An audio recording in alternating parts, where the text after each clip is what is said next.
I'd like to express my gratitude for your invitation for me to participate with you today. Akon ko mo ginapasalamatan sa inyong invitasyon nga makapartisipat sa inyong programa karong adlaw. And I'd like to wish you a happy anniversary. Gusto ko magkatamyaw sa inyo malipayong anibersaryo. Amen. Amen. Surely the Lord has blessed you. Sa pagkabatuon, ang Ginoo nagpakamaayon sa inyo. I wasn't a bit in two minds whether to accept the invitation. Daw nagpanduha-duha patanin ko sa pagbaton sining imbitasyon. I felt a bit awkward preaching at your anniversary when I haven't been part of it. Daw nasawahan kong magawali sa inyo nga wala man ko nakapakikumpod sa inyo sa sining simbahan. But Pastor Bacolod convinced me. Pero si Pastor Bacolod nag-convincer sa akon. An anniversary is a special opportunity. Ang anibersaryo, isa ina ka pinasay ng oportunidad. It's a moment in time Sa ini ka halatubon nga tinion. when we stop Kaya kung kita mag-auntan, and consider. kung kita mag-apamalantong, We consider the past. atong ginatamon ang naglikan. We consider the present. Aton nga ginakonsidera, ginatanaw ang sa presente. And also we consider the possibilities the future will bring. Kung kita man nagkonsidera, nagatanaw sa posibilidad nga may tabo sa palaboton. It's a moment in time when we stop to celebrate. Isa ka tinion na kita magatulog agunto sa pagselebrar. We rejoice in what God has done for us. Nagakasadya kita, nagakalipay kita sa nahibo sa Ginoo sa aton. And certainly you can look back 39 years Sa pagkamatuon, kita makatanaw pa ni 39 anyos and ang ligan. see how the Lord has led you as a congregation until this point. Kang aton makita kung paano ang Ginoo nagtoy-toy sa aton subong nga iglesia tungtong sa sentenion. And you can rejoice. Kang sa sina kita magkakalipay. Amen. Amen? Has the Lord been good to you? Ang Ginoo ba naging maayo sa inyo? Amen. Amen? Yes. Yeah.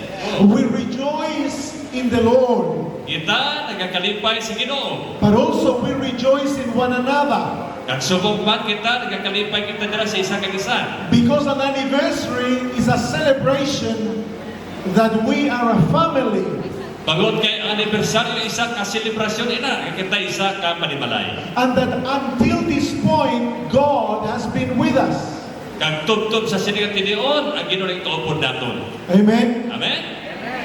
So, in the light of the past experience, we Ganit can dira rejoice sa in the Lord.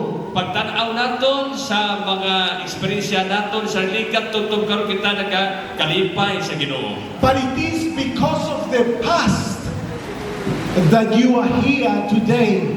Inabangon tungod sa mga naglikat sa aton nga yari kita karon. And I guarantee you that today you are not the same as you were 39 years ago. Kag ako na garantiya sa inyo nga hindi na kamo pareho subong ikumpara sa naglikat nga 30 anyos. You have grown. Nagtubo na kamo. You have faced challenges. Inyo na nasagubang ang mga panghangkat sa kinabuhi. You have changed. Nagbago, may pagbago na sa inyo. True? Patod? Yes. Oh, And in light of the past and the present, kag ang kapoy base sa likat kag sa karon. you need to ask yourself as a church a question. Karon pamakuta ang imong kaugalingon subong iglesia sa sining pula pagkutan. What is the reason for our existence? Ano bala ang kamagdanan sa aton nga pagluntad o kon pag-exister? Why are we here? Nga tubtob karon yari pakita diri. What is the purpose of our congregation? Ano bala ang katuyuan sa aton kongregasyon? You are celebrating as a church. Nagasaulog kamo bilang iglesia. And the church is not the building. Kaya ito naman ang iglesia, hindi siya tinukod. Even if they destroyed your building, you still continue to be a church. Bisan pa'y nagubon ang iyong tinukod, kamo nagpadayon siya gihapon, subong The iglesia. church is the gathering of the people. Ang iglesia, amoy na siya ang pagtipon sa mga katawhan. The church is you. Ang iglesia, kamo. And so you must answer the question, why am I here? Kani, sabto nato din ang pagkutano, nga yari ako diri. Why do we exist in this territory? Nga yari kita nagkaluntad kay sister sa sini nga doong ang teritoryo. What is God's purpose for our church? Ano pala ang katuyuan sa Diyos para sa aton iglesia? And to answer that question, we are going to go to Revelation. Sa pagsabat sila, para pagkutano kita, magkatanaw nila sa bugna. Revelation chapter 12 Bugna 12, and verse 1. ang versikulo 1. You want to read it? Karoon ako katanda nga nagpayag sa langit, ang isang kababay nga napanaptan sing adlaw, kag baybulan sa dalawang siya tiil, kag sa iyang ulo, yara ang garland sa 12 ka mga bituon. When Revelation 12 opens, John receives a new vision.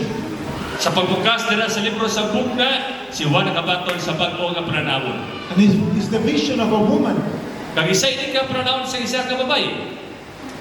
Until this point, John has seen the struggles of the church in the past. Tugtog sa siningat tiniyo, nakita ni Juan sa pranawon ang pakigpisog sa iglesia sa unang panahon. Now, God is going to show him the struggles of the church in the future. Karon ang Diyos nakapakita sa iya sa pagpaniguha sa iglesia sa palabuton. It's final warfare. Bisan pa, wala isa pa yan sa mapahitabo. The church's final struggle. Di ra makita naton nga ang iglesia nakita ni may ara sa katapusan nga pagpakigbisog. But before God shows John the church's last war, Abang antes, ipakita nila sa kay Juan ang mga pahitabo sa katapusan ng iglesia sa katapusan ng panahon. God shows him the church. Ang Diyos nagpakita sa iya sinang isa ka iglesia. Symbolized by a woman. Ginsibuluhan sa isa ka babae. It is a symbol that God has used throughout the scriptures to represent His people. Hindi ka simbolo lang representar sa kabubusan sa kasaysayan bahin sa iya iglesia. A pure woman Putli ka babae. represents God's people who hold a pure faith. Nagrepresentar sa katawhan nga mayara sing putli nga pagtuo.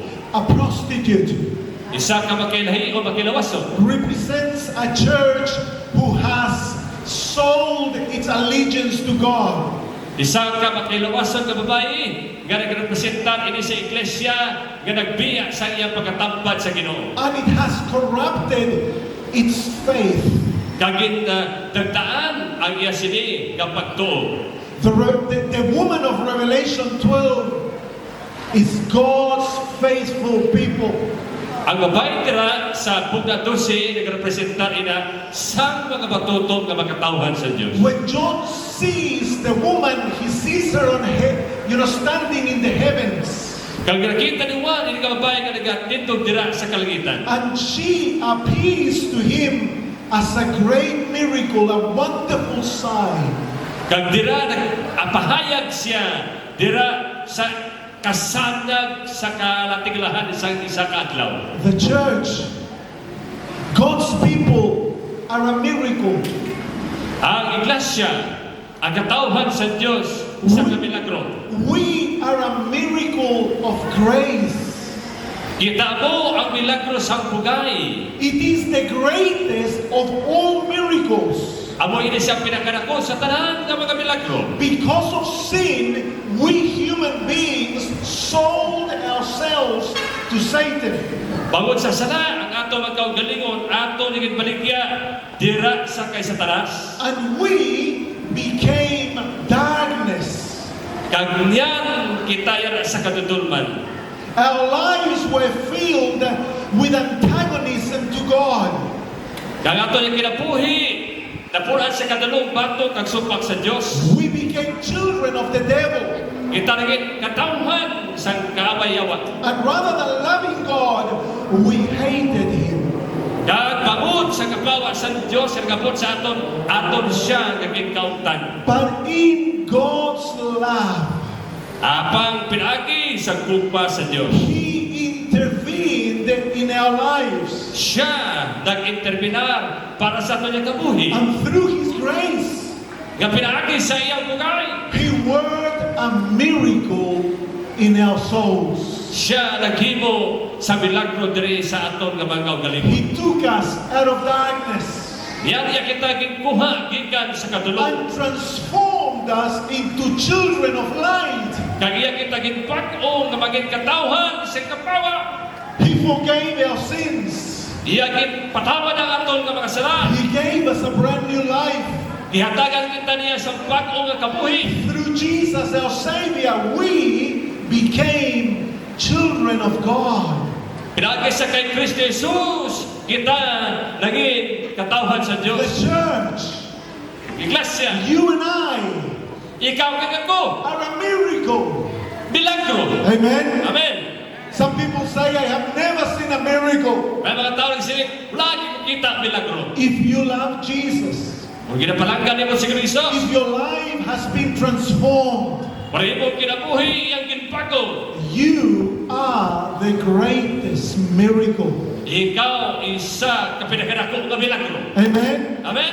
God has taken you from the hands of Satan. Ang Diyos na kuwagikan, ang gikan sa iyo sa kamot sa kaway. He never forced you, Wala niya ginpersa ikaw. never coerced you, Wala ikaw ginpilit. but simply by love, He drew you to Himself. Apang yan lamang ang pinaagi sa iyang gugma, ikaw iya ginpuyok diya sa ikaw galingon. Amen. Amen. Look at to your side. Tanaw ang kilid mo. The person sitting next to you Tupad mo na ang tao, tanawa. and tell them, Ang habala siya, you are a miracle. milagro ka, you are miracle. Come on, do it. Bala. Do it. Dibuan, You are a miracle. milagro ikaw. Look, come on, look at You each are a other miracle. Habala, tupad mo. and tell each other, you are a miracle. Kaya pala siya, ikaw milagro. If you love the Lord Jesus, Kung ikaw nagkayugma sa kay Krisos, you are the greatest of all miracles. ikaw amo ang pinakadako sa tanan nga milagro. Amen. Amen. This congregation is here because of a divine miracle. Ini nga katilingban yan idirinig kay Sister Tungod sa laginton nga milagro. Amen. Amen. We stand in a world which is in revolution against God. Ang gatito kita sa kalibutan sa mong isang revolusyon para sa Ginoo. And we are loyal to Him. Kagyan kita, tampag ka sa iya. Amen. Amen. We stand as a sign that there is a God in heaven. Kita nagatindog sa mong isang kapalatandaan sa pagbabatuod kami ang Diyos sa langit. That there is a Savior. Kabayaton kita manuluwas. And that God wants our happiness and our joy. Kag ang Diyos gusto niya ang aton kakalipayan. The church Iglesia, is a miracle. sa kamilagro. Amen. Amen. But the church is in the heavens Apang iglesia, yara sa magkalangitan. for two reasons. Sa duha ka makapagtanan. The woman is dressed in the sun, Ang babae na panaptan sa adlaw. and she is standing on the moon, Kag siya, nagatindog dira sa bulan. and her head is crowned by 12 stars. Kag ang iyang ulo na koronahan sa 12 ka mga bituon. So the woman, Kani babae, she is the sun, she is the moon, and she is the star. ang babae mo siyang adlaw, bulan kag bituon. And where do the sun, moon, and stars exist? Kag diin para nakakuha sa iya kasadak ang bulan kag adlaw. Ito, In the heavens. nagalungtad siya dira sa kalangitan. God placed them in the heavens. Ang Diyos nagpamtang sila sa ila dira sa kalangitan. For what purpose? Sa ano ang katuyuan? To give light on Sa- planet Earth. Sa paghatag sing kapawa sa siningang kalibutan. The sun, the moon, and the stars are the light of planet Earth. Ang adlaw bulan kapag kabintuunan makapawa sila sa sining planeta kalibutan. So why is the woman in the heaven? Gani nga ang babae, yara sa langit. Because the woman, the church, is the light of this world. Bawat nga babae, ang iglesia, ang kapawa, sining kalibutan. What is the church? Ano yung iglesia? Jesus said to the church, you are the light of the world. Sining Isus sa iglesia, kamo ang kapawa sa kalibutan. Amen? Amen? So, in prophecy, the church does not live on earth. Gani sa tagna, Church lives in heaven. sa tagna ang iglesia wala nag-eksister, nagaluntad sining kalibutan kundi sa langit. And the second reason why the woman is in the heavens Ang ikalawang rason nga babae na sa langit, is because God wants us to understand bawat ka Diyos gusto nga kita makago that the church is not a worldly institution, nga ang iglesia hindi kalibutanon nga institusyon. but that the church is a heavenly entity. Apang ang iglesia langiton nga pagkabutan. That the head of the church Sa pagkabatuon, ang hulo sa is iglesia, not a human being, hindi tao, it is Christ. kundi si Kristo. Amen? Amen. And that the church, that Jesus is the head, the church is his body. Kag si Jesus, amo ang ulo, kag ang lawas, amo ang iglesia kita. Therefore, the church cannot be corrupted by the principles of this world. Di modo ang iglesia hindi baragtaan sa mga prinsipyo sa kalibutan. The church, to be the church of God, Ang iglesia, agad ka maging iglesia sa Diyos, must be loyal to the kingdom of heaven. maging tampad sa kinarian sa Diyos sa Because langit. the church is the kingdom of God on earth. Bagot kay iglesia, amo ang iglesia, ang kinarian sa Diyos sa And kalibutan. our boss, our prime minister, our general, our king is the king of the universe. Ang aton nga boss, ang aton nga prime minister, ang aton nga hari, amo ang hari sa mga hari sa universo. Amen? Amen. We are the church because of him. Kita iglesia bagot siya. Amen? Amen. So why do you exist in this territory? Kani ano rason nga yari kita siningadog? Because God wants others to see what his kingdom is like. Tungod kay gusto sa Diyos, nga gusto niya ang ibang katawhan makakita kung anong kaangay sa iglesia sa There Diyos. must be a marked contrast between the world and the church. Dapat kita magpahayag sa dako ang kalainan sa kalibutan kag sa iglesia. Amen? Amen. God has planted you in this area Ang Diyos nagpasad sa inyo sa sining nga area for one and one purpose alone. sa isa lang gid kakatayuan. This is not a club. Hindi isa ini ka club. This is a church. Iglesia ini. And the only reason why the church exists, Kag isa lang ka rason nga iglesia nag-existe. it is to be the light of the world. Ang gusto nga maging kapawa sa kalibutan o sa katawhan sa kalibutan. Amen? To be what? Ang gusto mo rin The light of the world. light of the world, kapawa sa kalibutan. What? The light of the world. Kapawa sa kalibutan. And that is illustrated by the reality of the woman. Kag ginag-ilustra sa kabaturan silang babae. The woman is dressed with the sun. Ang babae ginpanamtan siya sing adlaw. In the Bible, the sun is a symbol of Jesus Christ. Sa Biblia, ang adlaw nagasimbolo dira sa kay Kristo. So the woman is dressed in Jesus. Gani ang babae ginpanamtan dira siya sa kay Hesus. The garments are a symbol of the experience of salvation. Ang panamton nagasimbolo ina sa eksperyensya sa kaluwasan. In other words, this woman has experienced salvation in Jesus Christ. Kung siya nga babae nagka-eksperyensya sa kaluwasan dira sa kay Kristo Hesus.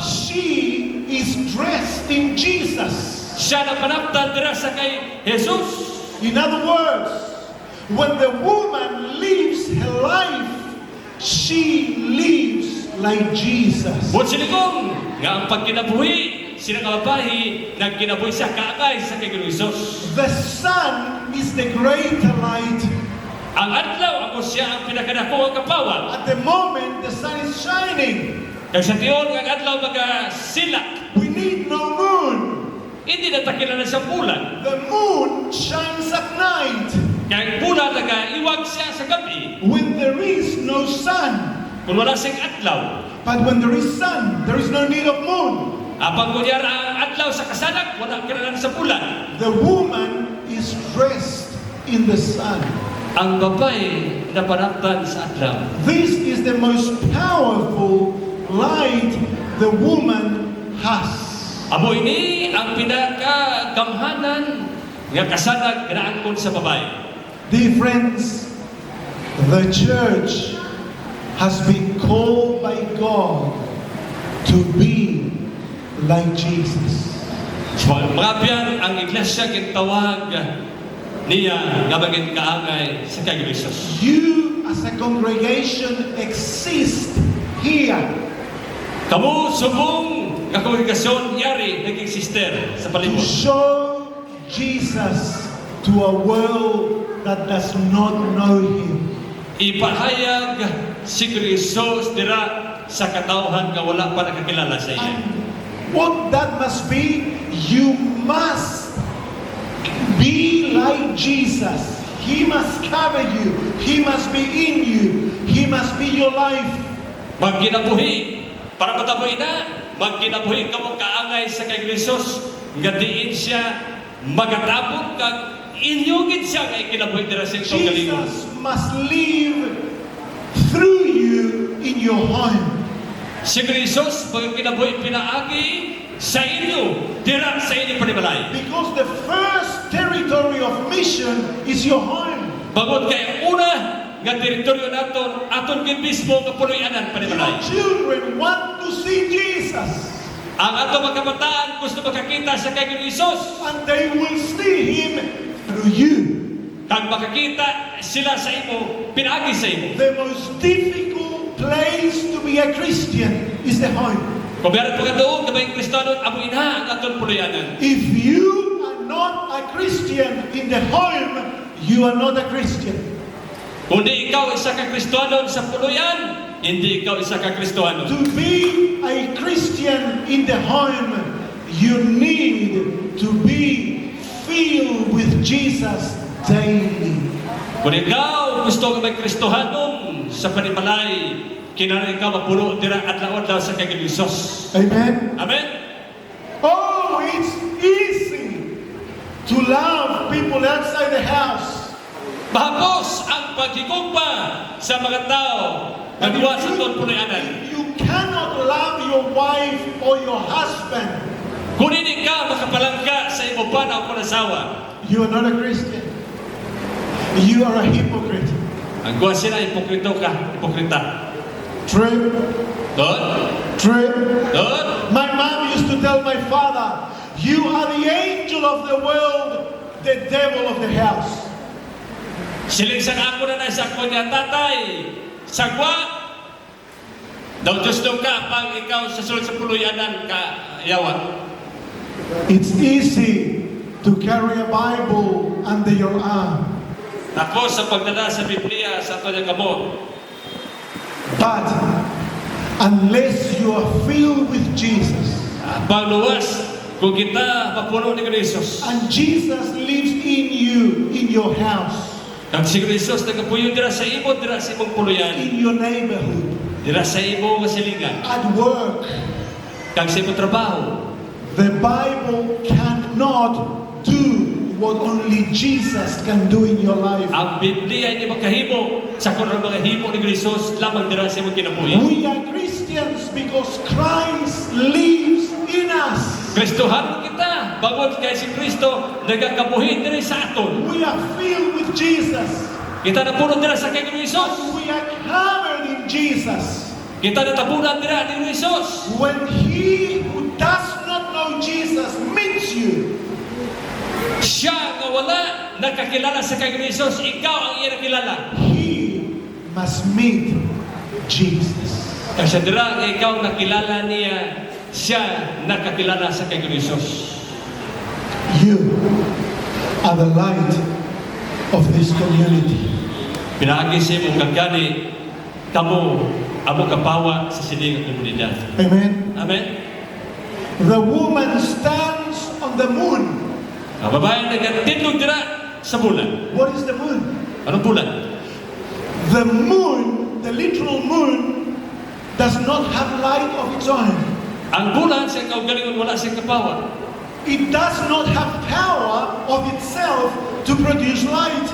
Wala siyang kahom siyang kaugalingon sa paghatag siyang kapawa ang bulan siyang kaugalingon. The moon reflects the light of the sun. Ang bulan nagreflektar siya sa kasanag sa adlaw. The light of the moon comes from the sun. Ang kapawa sa bulan, ang iyang kasanag nagahalin sa adlaw. The sun is the light of the moon. Ang adlaw amo ang kapawa sa bulan. And what does the moon do? Kagano ginahimo sa bulan? The moon reflects the light of the sun, doesn't keep Ang it from bulan itself. nagreflektar siya sa kasanag sa adlaw. Amen. Amen? And so the moon is a faithful witness to the sun. Gani ang bulan amo ang matutong nga saksi para sa adlaw. Amen. Amen? Jesus says, Si Jesus isiling, you study the scriptures for in them you think you have eternal life. nagkatuon ka mo sa aming kasulatan, bangod kay sa iya, una ka mo may kaboy ka mga walay katapusan. But they are the ones who give testimony, who witness of me. Kag sila, ang Biblia, amo ang nagpamatuod, nanungod sa akon. The moon represents the Bible. Ang bulan nagrepresentar sa Biblia. This book without Jesus has no power whatsoever. Ini nga bulan, wala siyang kahong siyang kaugalingon kula si Jesus. The purpose of the Bible is to reflect the light of Jesus. Ang katuyuan sa Biblia, amo ang pagdetektar sa kapawa ni Jesus. In other words, the objective of the Bible is to make you like Jesus. But silingon nga katuyuan sa Biblia, amo ang paghimo sa aton nga gamangin ka sa kay So Jesus. as you absorb the Bible into your life, Dira samtang nga aton ginakabuhi ang Biblia sa aton nga kaugalingon, it will make you like a mirror. bagahimo ina sa aton nga You will reflect the glory and the beauty of Jesus. magahimo ina sa aton nga magareflektar kita sang katahom sa kiniya ni Jesus. Amen. Amen.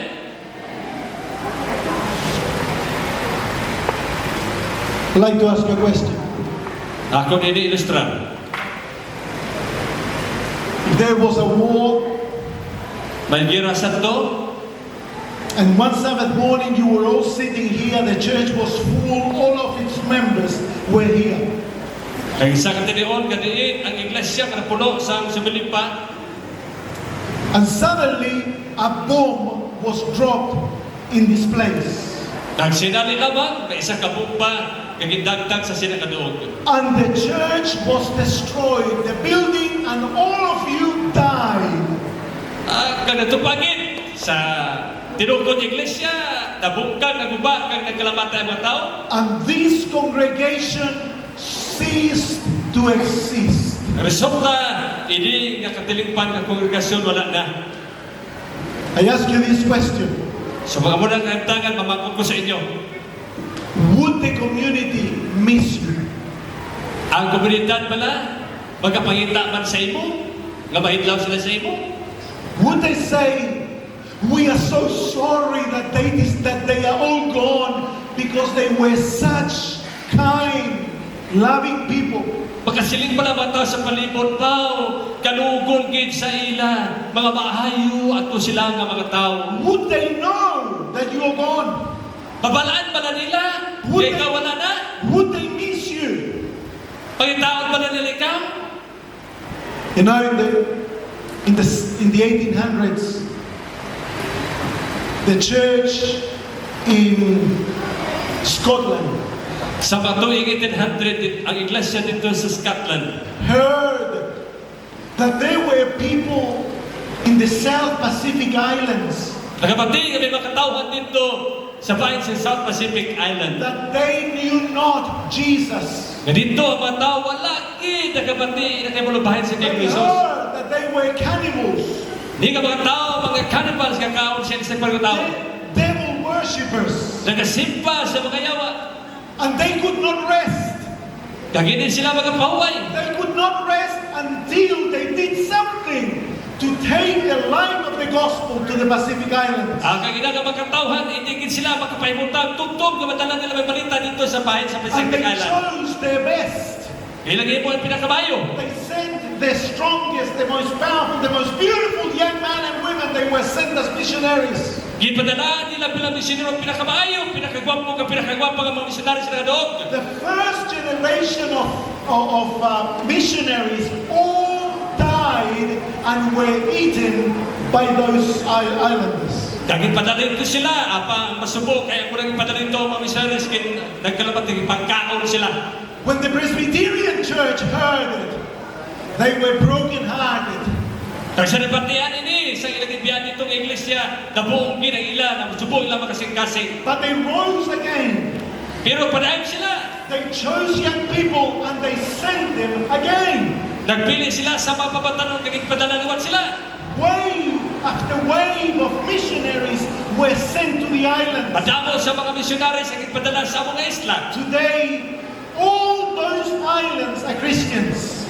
Karoon yato ng mga isla, nahimo na sila ng mga Kristohano. Christianity exists to defeat darkness.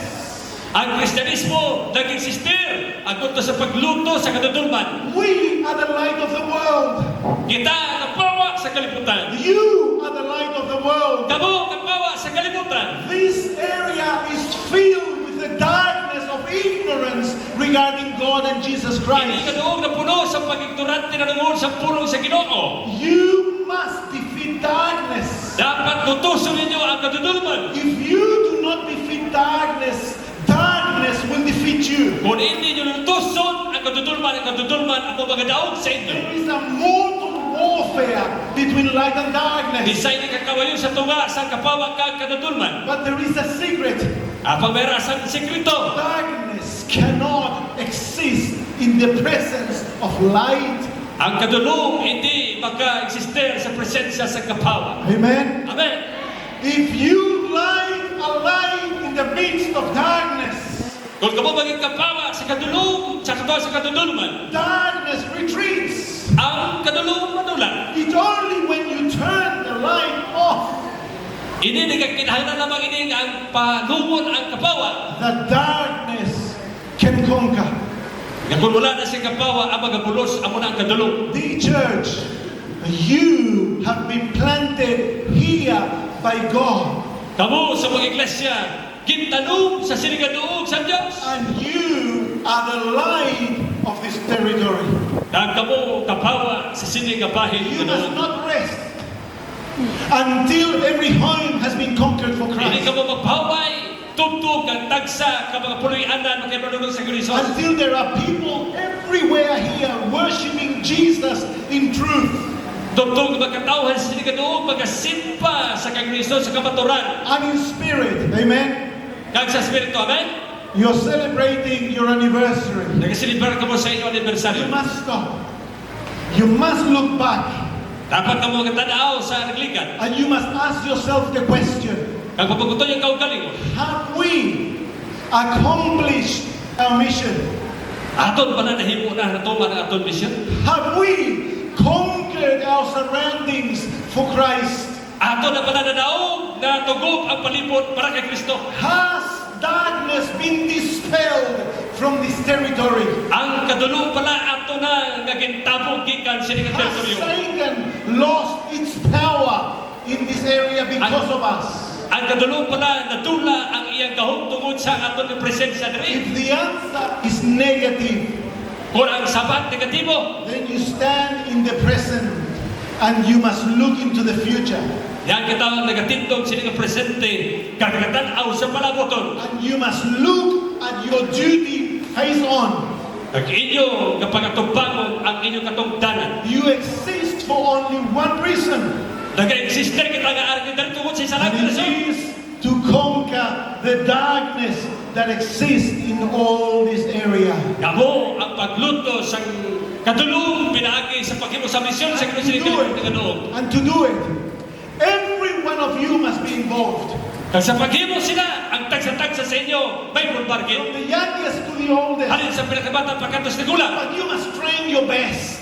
Apa himo ng pinakamaayo. You must get your young people and train them to be soul winners. Hanasod ang mga pamatanon nga mga soul You winner. must give them a vision to conquer the territory for Jesus Tagaan Christ. sila simpulanawon sa pagdaog sa pagluto sa palibot. Satan must be defeated. Ang yawa dapat madaog palutos. And we are the ones who must defeat him. Ya kita dapat amo ang magdaog sa If panahon we kita. don't do that, Satan will defeat us. Sa panahon kita palutos, kita sa panahon magaluto sa yawa. So in the name of Jesus, Sa ngalan ni Jesus, I call you. kung kita Would sa inyo, you look at your future face on?